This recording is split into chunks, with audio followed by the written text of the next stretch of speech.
This old guy DIY video has to do with replacing the fuel pump in a 2003 Chevy Suburban that already had the floor cut to replace the fuel pump once before.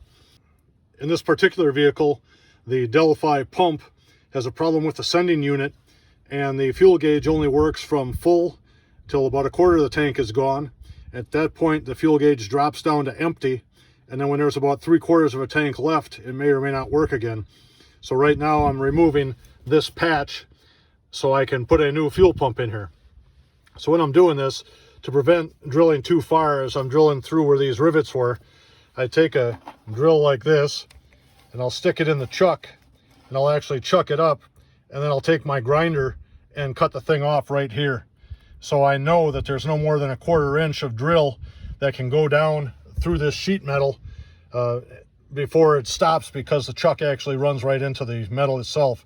So that way I won't drill into the plastic fuel tank.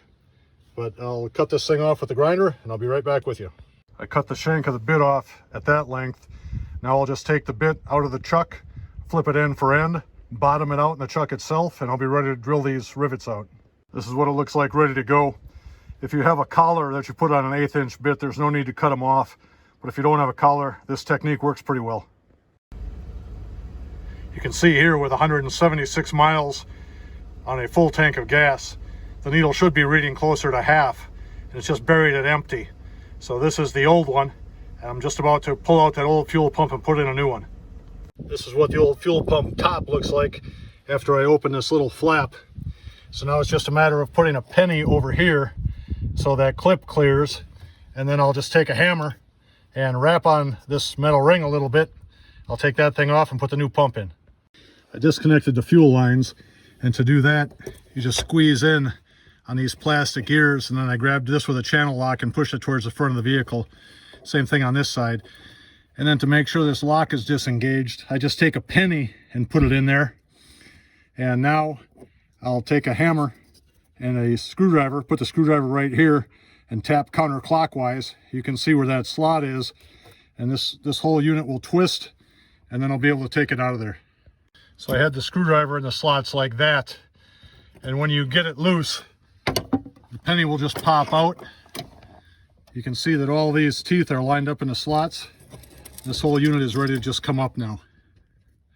The new unit comes with the float detached, so I'll just look at how it's attached on this one, copy that, and then put it on that one. This black seal comes loose in the container, so it's important to put that seal in place before you put the float arm on. Otherwise you have to remove the float arm and go again. But now this thing is ready to be dropped in. I'll reuse this metal ring, plug it back up, we'll see what we get. The new unit did not have these plastic clips to hold the fuel lines on installed, so I simply pulled them off the old unit. And to take these off, you just take a pick or a little screwdriver, go under that ear, you pull that up, and then hold the other side out, and you can slide it towards the end of the tube, and it comes off pretty easily. Now I'll just attach the second tube, put the wires on, and we'll see what we have.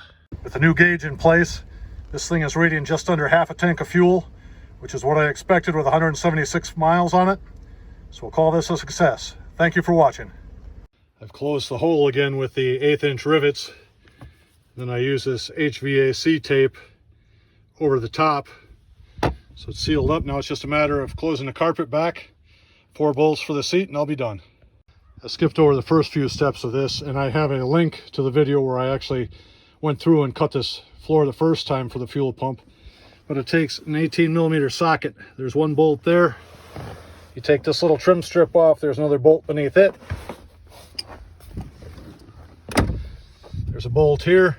The 4th nut goes over there. And there's just a little beauty piece that goes over the top.